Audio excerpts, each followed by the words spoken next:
What's up, YouTube? Welcome back. Process for Profits. I am Purry. All service business, all success. Service business simplified. And I got a question. How many of you have heard following up is the key to success? Or it's all about the follow-up?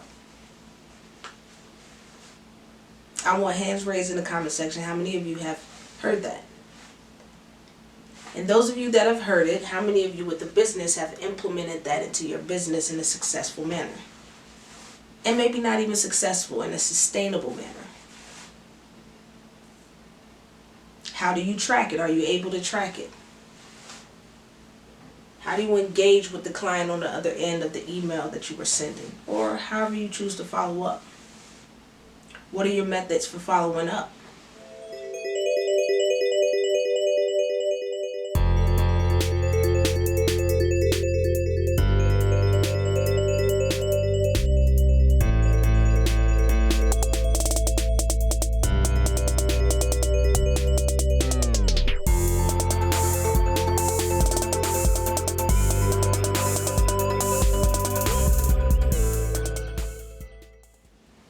These are all questions that you have to ask yourself in your business, because if you're not doing the follow-up, I can promise you, you're leaving about 30% of your money on the table. There is a statistic that shows how many sales are made on first contact, second contact, third contact, and the majority of them, I think it says, the sales are made within the 9th contact with said client. So if you're only contacting these people 1 or 2 times, chances say you're not going to get very many deals done or contracts signed or closed. A lot of the times, like I always say, I hunt the big guys. We want the big guys. We want 100,000 plus square feet. Do you think I get those jobs contacting them one time? No. Sometimes I'm farming for a year.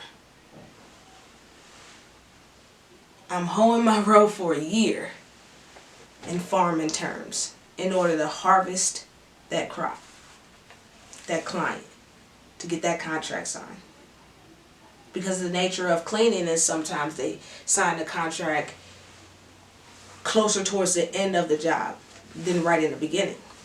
And now where I'm located at, they sign the contracts in the beginning of the job as opposed to in the end. Geographically, it's going to be different. So, if I don't have a system for following up, then I'm not going to get a lot of those jobs or a lot of those leads. So here's what we do. You have to first figure out which lead generation system you are going to use. Driving for dollars, joining the chamber, using a site that sends you leads to call, whatever you're going to use. You have to figure out what you're going to use. Then second, you have to systemize a way to capture the contact info. So for me, my system is set up to where I capture my leads. I disperse them to the VA. She contacts all the leads. She captures the information, puts them back into the system. I know where she is at all times on the list. And from there, they're put into an email list every 30 days, 30 days, then 45 days, then 60 days. You set your timing on when you want to send your email out specific to your area, whichever is going to work. And occasionally, you're going to have to spend more money than that email. What do you mean? Maybe you should send them some mugs to the secretary, you know. You got to get in where you can fit in. And if it's a 6-figure contract, I'm telling you, I don't give a damn. I'll send a mug, a flask, a cigar, whatever it takes for them to recognize my company name and to contact me. And if I don't get that job that I'm buying for, then eventually they'll call. It's taken me a long time to get to this place where I'm just like, man, it's just part of business. Farming. Working the lead, warming them up. But boy, when they sign, How many of you are going into 2020 with money already? Contract signed. I am. Because I get the joy out of getting them signed. I don't care when the job gets done. I know that based on this piece of paper I have over 5 figures. High 5 figures going into 2020. And guess what? Based on how my contract is written up, I don't give a damn what happens. I'm still going to get money out of the job site whether I do it or not. Because I'm going to protect my company. I'm going to protect myself. And if you're going to be on my books, I'm going to get some money from you, period. Whether we do the job or not. So you guys have to create a system of follow-ups. You have to create a system of follow-up. You're losing so much. And if you're just starting out, then start out with the mindset of you have to have a way to follow up with these clients. You have to have a way to keep contact with these clients, to keep your name up front, to keep your business image front. Because if you don't, you ain't going to touch them 9 times and you ain't going to get the contract signed. And you're going to wonder, man, what happened with that? I thought I contacted them. What happened with that? They went another way. Because the person they went with contacted them every 30 days.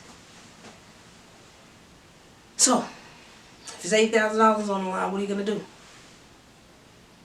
What way are you going to get it done? Follow up. So go into 2020 thinking you're going to have a follow-up game of the gods. Because that's what it's going to take to be successful. So if you guys like this video, hit the like button. Hit the subscribe button so you can stay tuned of all the new videos coming out. Any comments, any questions, put them down in the comment section and we'll discuss it. We'll go into depth if we need to. Because I got a goal, 500 people, 2020, successful construction cleaning services. Because it's almost dastardly that I got to travel all across the United States to get money because no one else is doing it. Or the people that are doing it are selfishly doing it. And the contractors are getting tired of you changing the bid because now you want to make more money. Stick to the script. Let's all be successful. Let's all eat. Peace.